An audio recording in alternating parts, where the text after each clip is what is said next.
کوئی جزیرہ تھا، وہاں کا سیاسی نظم یہ تھا کہ سال کی آخری تاریخ کو جو ان کا موجودہ بادشاہ ہوتا اس کو جنگل میں چھوڑتے اور نیا بادشاہ لینے کے لیے وہ ساحل پہ آ جاتے۔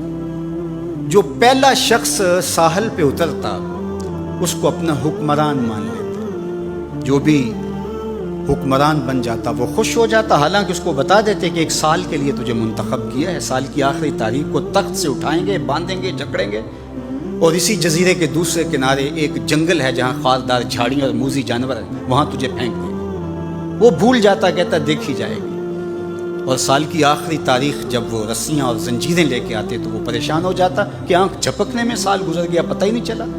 پھر روتا ہوا چیختا ہوا اس جنگل میں جاتا اور لوگ اس کو چھوڑ کے آ جاتے اور درندوں کا رزق بن جاتا، اور جو بھی آتا اس نے کبھی انکار نہیں کیا تھا۔ پہلی بار ایسا ہوا کہ جس شخص کو انہوں نے ہار ڈالے، گارڈ آف آنر دیا، تعظیم تکریم دی، سیلوٹ کیا، اس نے کہا یہ سب کیا ہے؟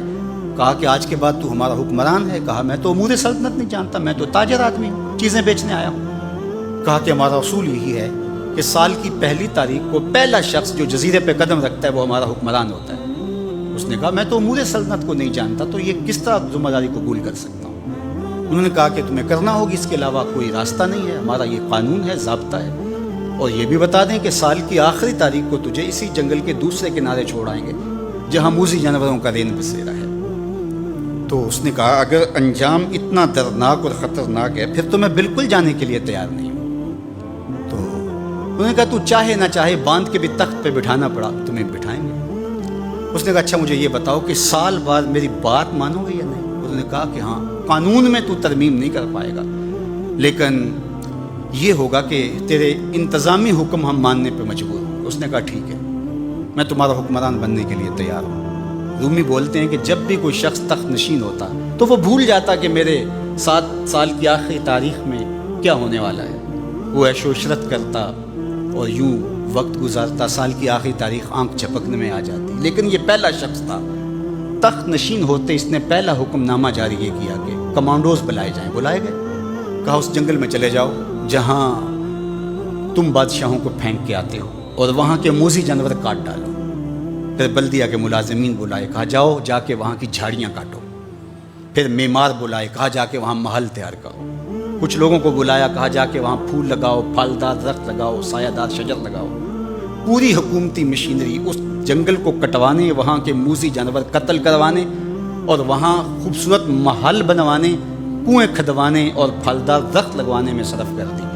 اب سال کی آخری تاریخ کو جب وہ زنجیریں لے کر آئے تو اس نے کہا کہ مجھے کیوں جکڑتے ہو، میں خود جانے کے لیے تیار ہوں، اس لیے کہ یہ اس تخت پہ آرام سے نہ بیٹھا، یہاں بیٹھ کے تیاری وہاں کی کرتا رہا جہاں اس نے جانا تھا۔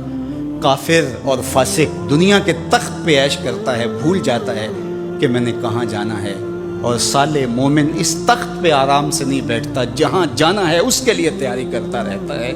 اور جب جنازہ اٹھتا ہے تو وہ کہتا ہے اجلوا بی ولا تؤخروا بی، دیر نہ کرو، مجھے جلدی لے جاؤ، میرا تو وہاں انتظار ہو رہا ہے۔ اور پھر جب وہ وہاں پہنچتا ہے تو القبر روضۃ من ریاض الجنہ، وہ جنت کے باغوں میں سے باغ بن چکی ہوتی ہے۔ وہ سارے تھور، ساری جھاڑیاں، ساری آگ اور وہاں کے سارے بھڑکتے ہوئے شعلے بجھا چکا ہوتا ہے، اپنے اعمال کے لشکر بھیج کے۔ ہم نے دیکھنا ہے کہ ہم یہاں آخرت کے لیے کچھ بھیج رہے ہیں کہ یہیں سب کچھ لٹا رہے ہیں۔ دنیا کے مختلف ممالک میں جانا ہوتا ہے۔ تو ایک دفعہ میں اٹلی گیا تو وہاں ایک شہر میں مجھے کچھ دوست لے گئے، تو وہ چھوٹا سا گھر تھا، تو 20 سے 30 لوگ وہاں رہ رہے تھے۔ تو میں بڑا حیرت زدہ ہوا، تو میں نے کہا کہ آپ یہاں تنگ سی جگہ پہ 20-25 لوگ رہ رہے ہیں تو اتنی مشکل میں کیوں رہ رہے ہیں؟ تو کوئی بڑا سا گھر خرید لیں، آسودہ رہیں۔ تو انہوں نے کہا کہ جناب آپ ہمارے علاقے میں جا کے دیکھیں، 5-5 کنال کے گھر ہم نے وہاں شروع کیے ہیں۔ ہم یہاں کمائی کرنے آئے ہیں، عیش کرنا تھوڑے آئے ہیں، ہم تو چند سالوں کے لیے یہاں آئے ہیں، اس لیے ہم یہاں سے کماتے ہیں، بھیجتے وہاں ہیں جہاں ہم نے ہمیشہ جا کے رہنا ہے۔ میں نے کہا یہی تو میں سمجھانے آیا ہوں، جہاں جتنا رہنا ہے وہاں کا انتظام بھی اس حساب سے کرو۔ حضور نے فرمایا کن فی الدنیا کانک غریب او عابر السبیل، دنیا میں ایسے رہو جس طرح مسافر اجنبی رہتا ہے۔ دنیا پر جینا لگا کے بیٹھ جاؤ، چند دن کے لیے آئے ہو، یہ آخرت کی کھیتی ہے، دارالعمل ہے، وہ آخرت دارالجزا ہے، تو قبل اس سے کہ وہ وقت آئے ہاتھ ملتے رہ جائیں، توبہ کا در کھلا ہے، سورج ابھی مغرب سے طلوع نہیں ہوا، اللہ کی رحمتیں برس رہی ہیں، اٹھے ہوئے ہاتھ وہ موڑتا نہیں، خالی نہیں پھیرتا، تو اس کی دہلیز، اس کا در، اس کی چوکھٹ نہ چھوڑنا، اور آج غور کرنا کہ ہم کھڑے کہاں ہیں۔